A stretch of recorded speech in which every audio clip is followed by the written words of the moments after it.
ഇന്നത്തെ നമ്മുടെ topic used to, be used to and get used to. ഇത് used to and be used to എന്ന് പറയുന്നത് രണ്ടും വളരെ ഡിഫറൻ്റ് ആണ്. പക്ഷേ be used to and get used to എന്ന് പറയുന്നത് രണ്ടും ഒരു സിസ്റ്റർ ഫ്രേസസ് എന്ന് പറയാം, സിമിലാരിറ്റി ഉണ്ട്. എന്തായാലും നമുക്ക് അത് ഓരോന്നായിട്ട് നോക്കാം. അപ്പോൾ അത് തമ്മിലുള്ള ഡിഫറൻസും എല്ലാം മനസ്സിലാവും. ആദ്യം യൂസ്ഡ് ടു. യൂസ്ഡ് ടു ഉപയോഗിക്കുന്നത് പാസ്റ്റ് ടെൻസിലാണ്. നമ്മുടെ പാസ്റ്റ് ബിഹേവിയർ അല്ലെങ്കിൽ പാസ്റ്റ് ഹാബിറ്റ്സ്, പാസ്റ്റ് സ്റ്റേറ്റ്സ് ഒക്കെ കാണിക്കുന്നതിനാണ് യൂസ്ഡ് ടു ഉപയോഗിക്കുന്നത്. ഇപ്പോൾ ചെറുപ്പത്തിൽ ഞാൻ ഓടാറുണ്ടായിരുന്നു, നന്നായിട്ട് ഓടാറുണ്ടായിരുന്നു. അതുപോലെ ചെറുപ്പത്തിൽ ഞാൻ മരത്തിലൊക്കെ കയറാറുണ്ടായിരുന്നു. ചെറുപ്പത്തിൽ ഞാൻ നന്നായി ഡാൻസ് ചെയ്യുമായിരുന്നു. ഇതൊക്കെ പണ്ട് കഴിഞ്ഞ കാര്യങ്ങളാണ്, ഇപ്പോൾ ചെയ്യുന്നില്ല. അപ്പോൾ പണ്ട് ചെയ്തിരുന്ന, റെഗുലറായിട്ട് ചെയ്തുകൊണ്ടിരുന്ന ഒരു കാര്യം പക്ഷേ ഇപ്പോൾ ചെയ്യുന്നില്ല. അങ്ങനെയുള്ള സിറ്റുവേഷൻസിലാണ് നമ്മൾ യൂസ്ഡ് ടു ഉപയോഗിക്കുന്നത്. യൂസ്ഡ് ടു പ്ലേ എന്ന് പറഞ്ഞാൽ കളിക്കാറുണ്ടായിരുന്നു, ഇപ്പോൾ അല്ല. യൂസ്ഡ് ടു സിങ് എന്ന് പറഞ്ഞാൽ ഞാൻ പാടാറുണ്ടായിരുന്നു, ഇപ്പോൾ അല്ല. യൂസ്ഡ് ടു ബൈറ്റ് നെയിൽസ്, നഖം കടിക്കുന്ന ഒരു ശീലം എനിക്കുണ്ടായിരുന്നു, പക്ഷേ ഇപ്പോൾ ഇല്ല. അപ്പോൾ യൂസ്ഡ് ടു ഉപയോഗിക്കുമ്പോൾ പണ്ടുണ്ടായിരുന്ന കാര്യങ്ങൾ പറയുന്നതിനാണ്, അല്ലെങ്കിൽ പാസ്റ്റിൽ കഴിഞ്ഞ കാര്യങ്ങൾ പറയുന്നതിനാണ്. കഴിഞ്ഞ കാലത്ത് അതൊരു ശീലമായിരുന്നു, പക്ഷേ ഇപ്പോൾ ഇല്ല എന്നതാണ് വളരെ ഇമ്പോർട്ടൻ്റ് ആയിട്ടുള്ള ഒരു കാര്യം. അത്തരം സിറ്റുവേഷനിലാണ് യൂസ്ഡ് ടു ഉപയോഗിക്കുന്നത്. ഇത് ഉപയോഗിക്കാൻ വളരെ ഈസിയാണ്. കാരണം യൂസ്ഡ് ടു പ്ലേ, പ്ലേ എന്നത് ഒരു വേർബിൻ്റെ ബേസ് ഫോമാണ്. അപ്പോൾ യൂസ്ഡ് ടു പ്ലേ എന്ന് പറഞ്ഞാൽ കളിക്കാറുണ്ടായിരുന്നു. യൂസ്ഡ് ടു റൺ എന്ന് പറഞ്ഞാൽ ഓടാറുണ്ടായിരുന്നു. അപ്പോൾ യൂസ്ഡ് ടു കഴിഞ്ഞിട്ട് വേർബിൻ്റെ ബേസ് ഫോം ഉപയോഗിക്കുക. അപ്പോൾ subject plus used to plus ഒരു വേർബിൻ്റെ ബേസ് ഫോം ഉപയോഗിച്ച് കഴിഞ്ഞാൽ വളരെ ഈസി ആയിട്ട് നമുക്ക് ഇത്തരം സെൻറ്റൻസസ് ഉണ്ടാക്കാം.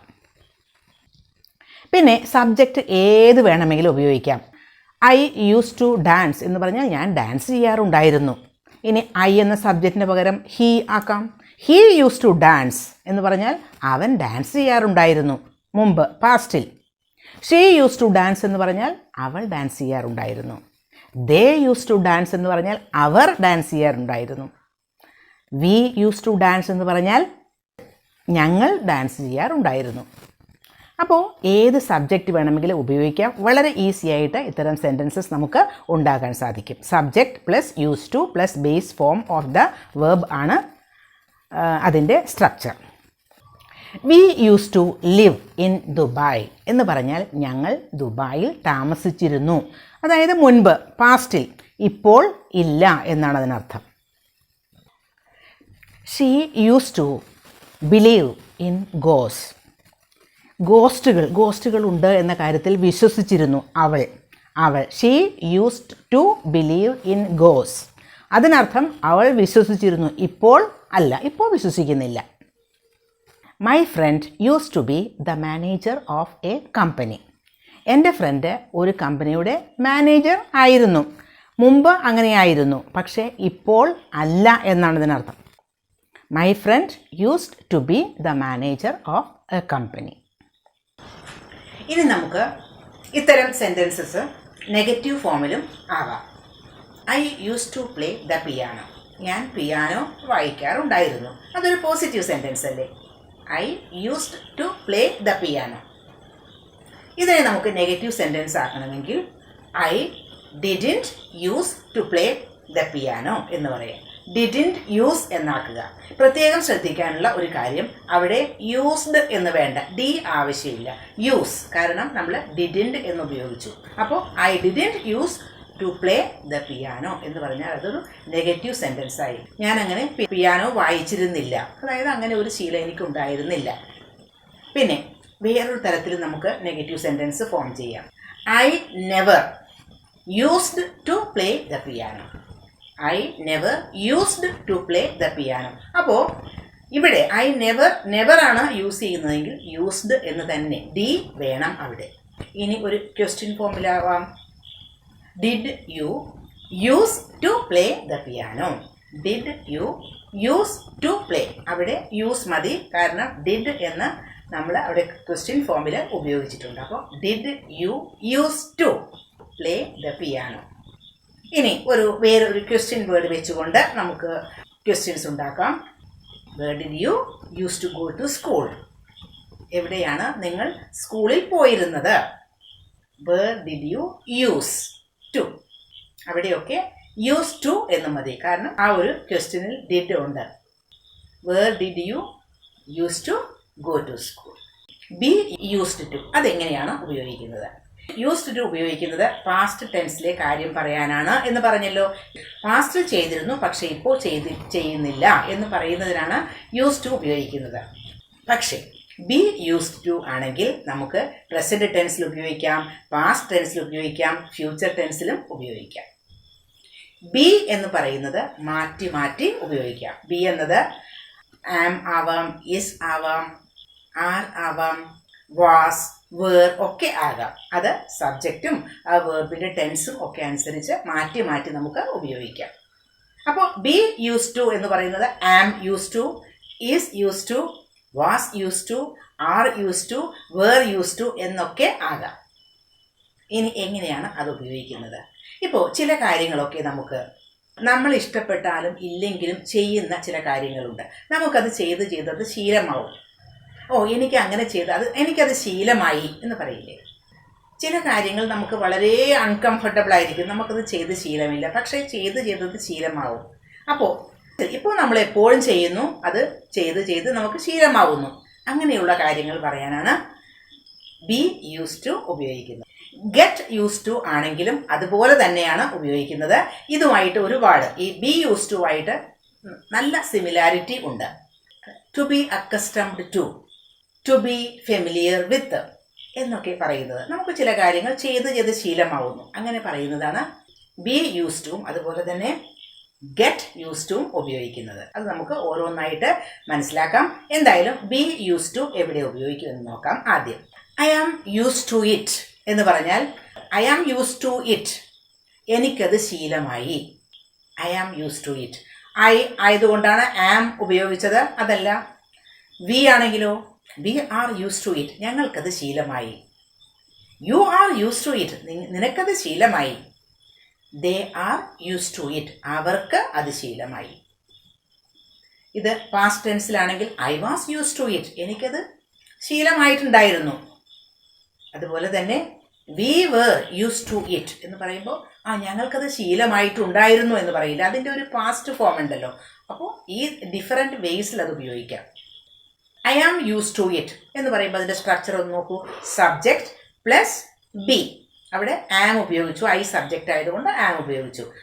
Subject plus be use to plus use to it എന്നാണ് ഉപയോഗിച്ചത്. ഇറ്റ് എന്നത് ഒരു പ്രോനൗൺ ആണ്.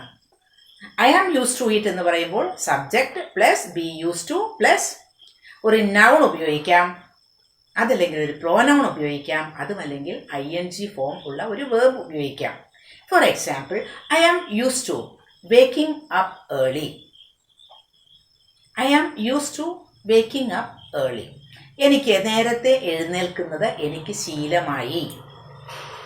ഐ ആം യൂസ്ഡ് ടു കഴിഞ്ഞിട്ട് ING ഫോം ഓഫ് ദ വേർബാണ് ഉപയോഗിച്ചത്. I am use to cold weather എന്ന് പറഞ്ഞാലോ തണുത്ത കാലാവസ്ഥയുമായി എനിക്ക് പരിചയമായി. അവിടെ നൗൺ ആണ്. I am use to it എന്ന് പറയുമ്പോൾ പ്രോനൗണായി. I am use to living in cold places, തണുത്ത സ്ഥലങ്ങളിലൊക്കെ, തണുത്ത കാലാവസ്ഥയുള്ള സ്ഥലങ്ങളിൽ അവിടെയൊക്കെ താമസിക്കുന്നത് എനിക്ക് ശീലമായി കഴിഞ്ഞു. I am use to living in cold places. I am use to it, എനിക്കത് ശീലമായി കഴിഞ്ഞു. ഇവിടെ I am use to living ആണ്. യൂസ് ടു കഴിഞ്ഞിട്ട് നമ്മൾ ING ഫോം ഓഫ് ദ വേർബാണ് ഉപയോഗിച്ചിരിക്കുന്നത്. I am use to living in cold places. Living, അപ്പോൾ നൗൺ, പ്രോനൗൺ, അതുപോലെ ING form of the verb നമുക്ക് ഉപയോഗിക്കാം. ഇനി നെഗറ്റീവ് ഫോം ഉണ്ടാക്കണമെങ്കിലും വളരെ ഈസിയാണ്. I am use to it എന്ന് പറയുമ്പോൾ അതൊരു പോസിറ്റീവ് ഫോമാണ്, എനിക്കത് ശീലമായി. I am not use to it എന്ന് പറഞ്ഞാൽ എനിക്കത് ശീലം അല്ല. ഐ ആം നോട്ട് എന്നുള്ള ഒരു വേർഡ് അവിടെ ആഡ് ചെയ്തു, അപ്പോൾ നെഗറ്റീവ് ഫോം കിട്ടി. I am not use to it. ചിലപ്പോഴൊക്കെ നമ്മൾ നേരത്തെ എഴുന്നേറ്റ് ശീലമില്ലാത്ത ആളുകളായിരിക്കും. പക്ഷേ അപ്പോൾ നമുക്ക് പിന്നീട് നേരത്തെ എഴുന്നേൽക്കേണ്ടി വരിക എന്ന് എനിക്കത് ശീലമില്ല എന്ന് നമ്മൾ പറയില്ലേ. I am not use to waking up early. എനിക്ക് നേരത്തെ എഴുന്നേൽക്കുന്ന ശീലം ഇല്ല. I am not use to it. എനിക്ക് അത് ശീലമില്ല. അപ്പോൾ ബി യൂസ് ടു എന്താണെന്ന് മനസ്സിലായല്ലോ. ഇനി അടുത്തത് get use to. Be use ടുമായിട്ട് വളരെയധികം സിമിലാരിറ്റി ഉണ്ട്. ഇതിന് ശീലമാവുക എന്ന് തന്നെയാണ് അതിൻ്റെയും ഈ ഗെറ്റ് യൂസ് ടു എന്ന് പറയുന്നതിൻ്റെയും മീനിങ്. ഗെറ്റ് യൂസ് ടു ആണെങ്കിൽ നമുക്ക് പ്രസൻറ്റ് ടെൻസിലും പാസ്റ്റ് ടെൻസിലും ഫ്യൂച്ചർ ടെൻസിലും ഒക്കെ ഉപയോഗിക്കാം. I got use to it. എനിക്ക് അത് പരിചയമായി കഴിഞ്ഞു, അല്ലെങ്കിൽ എനിക്കത് ശീലമായി കഴിഞ്ഞു. I got used to it past ടെൻസിലുള്ള ഒരു സെൻറ്റൻസ് ആണ്, അതുകൊണ്ടാണ് ഗോട്ട് എന്ന് ഉപയോഗിച്ചത്. I am getting use to it എന്ന് പറഞ്ഞാലോ, എനിക്കത് പരിചയമായി വരുന്നു. I am getting use to it. I will get use to it എന്ന് പറഞ്ഞാൽ ഫ്യൂച്ചർ ടെൻസായി. എനിക്കത് പരിചയമാവും. പല കാര്യങ്ങളും നമുക്ക് പരിചയമില്ലാത്തതാണ്, അല്ലെങ്കിൽ ശീലമില്ലാത്തതാണ്. ആദ്യം ഒരു അൺകംഫർട്ടബിൾ ആയിട്ട് തോന്നും, എങ്കിലും ചെയ്ത് ചെയ്ത് നമുക്കത് ശീലമാവും, പരിചയമാവും. അതാണ് I will get use to it. അപ്പോൾ ഫ്യൂച്ചർ ടെൻസിലും പ്രസൻറ്റ് ടെൻസിലും പാസ്റ്റ് ടെൻസിലും ഒക്കെ ഉപയോഗിക്കാം. അപ്പോൾ ബി യൂസ് ടു ആയിട്ട് വളരെയധികം സിമിലർ ആണെന്ന് പറഞ്ഞു, പക്ഷേ ചെറിയ ഒരു ഡിഫറൻസ് ഉണ്ട്. ബി യൂസ് ടു ഉപയോഗിക്കുന്നത് I am use to it എന്ന് പറഞ്ഞാൽ അതിൻ്റെ മീനിങ് എനിക്ക് അത് ശീലമായി എന്നല്ലേ. അപ്പോൾ അങ്ങനെ ശീലമായി എന്ന് പറയുമ്പോൾ അതൊരു സ്റ്റേറ്റാണ് നമ്മുടെ. ഓക്കെ, ഞാനിപ്പോൾ അത് പരിചയിച്ചു കഴിഞ്ഞു, എനിക്കിപ്പോൾ അത് ശീലമായി കഴിഞ്ഞു എന്ന് പറയുന്നത് ഒരു സ്റ്റേറ്റാണ്. പക്ഷേ ഐ ഗോട്ട് യൂസ് ടു എന്ന് പറയുമ്പോൾ അത് അവിടെ കൂടുതലും അതിൻ്റെ ഒരു പ്രോസസ്സിനാണ് ഇമ്പോർട്ടൻസ്. പ്രോസസ്സ് എന്ന് പറയുന്നത് ഇപ്പോൾ ശീലമാവുക എന്നുള്ളത് ഒരു പ്രോസസ്സല്ലേ, അതിന് കുറച്ച് സമയമെടുക്കില്ലേ. ഇപ്പോൾ ഒരു കോൾഡ് ക്ലൈമറ്റിൽ ജീവിക്കാൻ ആദ്യം പരിചയമൊന്നും ഉണ്ടായിരുന്നില്ല, പക്ഷേ പിന്നീട് അത് പതുക്കെ പതുക്കെ പതുക്കെ പരിചയമായി വരും ഇല്ലേ. Process of learning to become accustomed to, learning to become familiar. അതായത് അത് പരിചയമായി വരുന്നത് ഒരു പ്രോസസ്സാണ്. ആ ഒരു പ്രോസസ്സ് ആവുമ്പോഴാണ് നമ്മൾ ഗെറ്റ് യൂസ്ഡ് ടു ഉപയോഗിക്കുന്നത്. അതായത് ആ ഒരു ന്യൂ റിയാലിറ്റി ആയിട്ട് ഒന്ന് പരിചയമാവാൻ കുറച്ച് സമയമെടുക്കില്ലേ, ആ ഒരു process. I am getting used to living in cold climate. ഈ കോൾഡ് ക്ലൈമറ്റിൽ ജീവിക്കാൻ ഞാനിങ്ങനെ പരിചയമായി വരുന്നു.